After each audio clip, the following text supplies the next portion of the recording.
Assalamualaikum warahmatullahi wabarakatuh. Alhamdulillahirrahmanirrahim. Berjumpa lagi bersama Bapak tentunya dalam pembelajaran kali ini, yaitu pembelajaran IPA. Nah, untuk itu Anda sekalian, sebelum memulai pembelajaran kita kali ini, mari kita baca doa terlebih dahulu. Bismillahirrahmanirrahim. Rabbi zidni ilma warzuqni fahma. Rabbi shrah li sadri wa yassir li amri wahlul 'uqdatam min lisani yafqahu qawli. Amin ya rabbal alamin.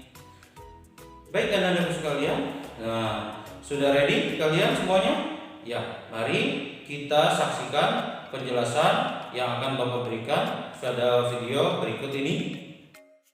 Ya, Assalamualaikum warahmatullahi wabarakatuh. Bertemu lagi bersama Bapak ya. Kali ini kita akan membahas materi mengenai gerakan bumi. Nah, Anda sekalian semuanya ingat gerakan bumi itu, bumi mempunyai dua macam gerakan, yaitu yang pertama rotasi dan juga yang kedua revolusi. Nah, apa itu rotasi bumi? Rotasi bumi adalah perputaran bumi pada porosnya. Periode rotasi adalah waktu yang diperlukan planet berputar pada sumbunya selama satu kali putaran. Untuk satu kali rotasi, bumi memerlukan waktu sehari, kurang lebih 24 jam. Lalu yang kedua, revolusi bumi. Apa itu revolusi bumi? Adalah selain berputar pada porosnya, bumi juga berputar mengelilingi matahari.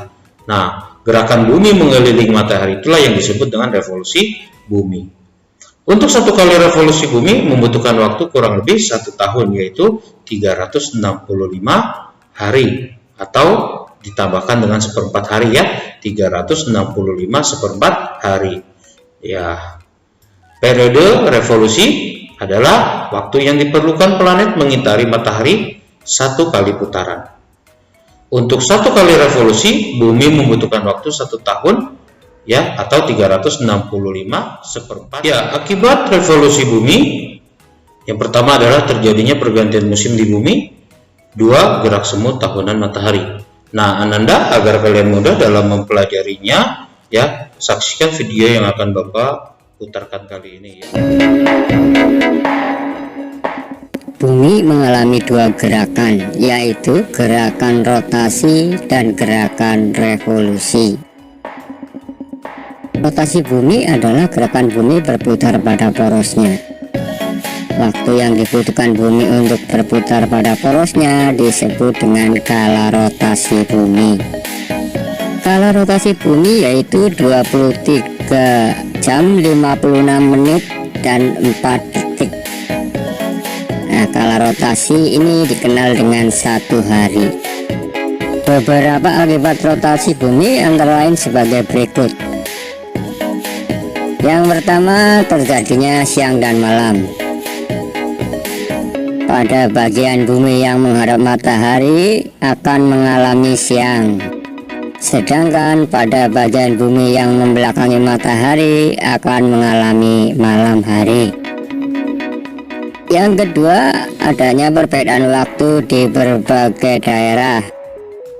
Di Indonesia sendiri terdiri dari 3 daerah waktu, yaitu waktu Indonesia bagian barat, waktu Indonesia bagian tengah, dan waktu Indonesia bagian timur.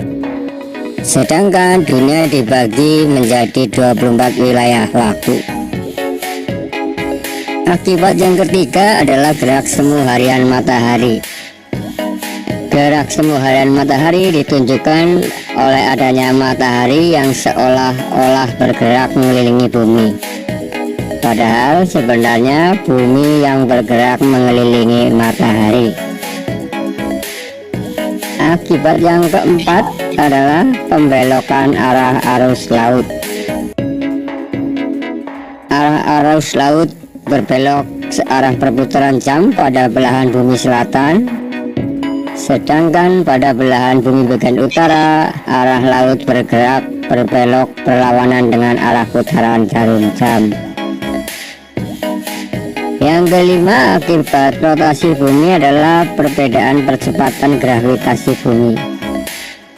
Bentuk bumi pada kedua kutub adalah tepat dan mengembang di bagian khatulistiwa.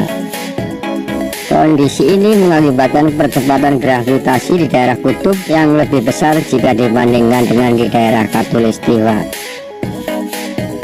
Gerakan bumi yang kedua adalah revolusi. Revolusi bumi adalah gerakan bumi mengelilingi matahari sesuai garis edarnya. Waktu yang dibutuhkan bumi untuk mengelilingi matahari disebut kala revolusi. Kala revolusi bumi yaitu 365/4 hari. Biasanya dalam 1 tahun digenapkan menjadi 365 hari. Nah, kemudian sisanya ini dibulatkan atau dikumpulkan dalam 1 tahun yang dikenal dengan tahun kabisat. Sehingga pada tahun kabisat jumlah hari pada bulan Februari adalah 29 hari. Beberapa akibat revolusi bumi antara lain sebagai berikut. Yang pertama, adanya perbedaan lama waktu siang dan malam. Di Indonesia waktu siang dan malam hampir sama. Hal ini dikarenakan Indonesia terletak di daerah khatulistiwa. Sementara di daerah yang berada dekat dengan kutub, pada musim dingin waktu siang akan lebih singkat dari waktu malam. Kondisi sebaliknya terjadi pada musim panas. Waktu siang akan lebih lama daripada waktu malam. Yang kedua adalah adanya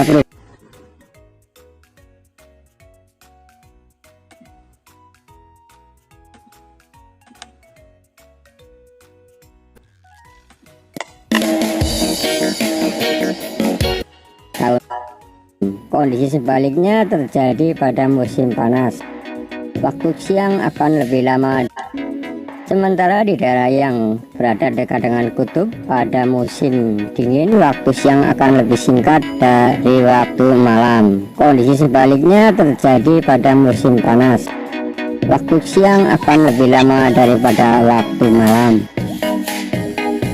Yang kedua adalah adanya perubahan rasi bintang. Rasi bintang di langit akan terlihat berbeda pada setiap bulannya. Hal ini terjadi akibat revolusi bumi. Rasi bintang yang terlihat di langit akan terlihat berbeda dari satu waktu ke waktu lainnya. Yang ketiga adalah adanya gerak semu tahunan matahari. Gerak semu tahunan matahari dapat diamati melalui posisi matahari dalam 1 tahun. Suatu waktu matahari terbit dari timur agak sedikit ke utara. Suatu waktu matahari dapat terbit dari timur dengan bergerak agak ke selatan. Akibat yang keempat adalah adanya perubahan musim. Indonesia terletak di daerah khatulistiwa sehingga hanya mempunyai 2 musim, yaitu musim kemarau dan musim hujan. Beberapa negara yang terletak dekat dengan kutub bumi, baik kutub utara maupun kutub selatan, memiliki 4 musim. Keempat musim tersebut adalah musim dingin, musim semi, musim gugur, dan musim panas. Nah, demikian penjelasan mengenai revolusi dan Kalian semuanya, video penjelasan tadi sudah jelas ya. Kalian dapat memahami ya akan apa yang terjadi akibat-akibat setelah adanya rotasi dan juga revolusi dari gerakan bumi. Nah ya, sampai bertemu lagi ya pada kesempatan kita kali ini, kita akhiri ya. Nanti ketemu lagi pada kesempatan berikutnya. Semoga kalian semua dapat mengerti dengan apa yang sudah Bapak sajikan tadi. Terima kasih. Assalamualaikum warahmatullahi wabarakatuh. Ya, alhamdulillahirrahmanirrahim. Bagaimana Anda semua sekalian? Tentunya kalian sudah dapat mengerti ya dengan apa yang sudah Bapak jelaskan tadi. Semoga apa yang Bapak jelaskan tadi ya dapat dengan mudah kalian cerna ya, dapat dengan mudah kalian mengerti, sehingga ya kalian dapat mengerjakan tugas-tugas yang nantinya mungkin ya akan Bapak berikan pada kesempatan yang akan datang ya. Nah, baik, anak-anakku sekalian, sebelum menutup perjumpaan kita kali ini, mari kita sama-sama membaca hamdalah alhamdulillahirabbil alamin, dan juga ditutup dengan doa kafaratul majlis. Subhanakallahumma wa bihamdik asyhadu an la ilaha illa anta astaghfiruka wa atubu ilaik.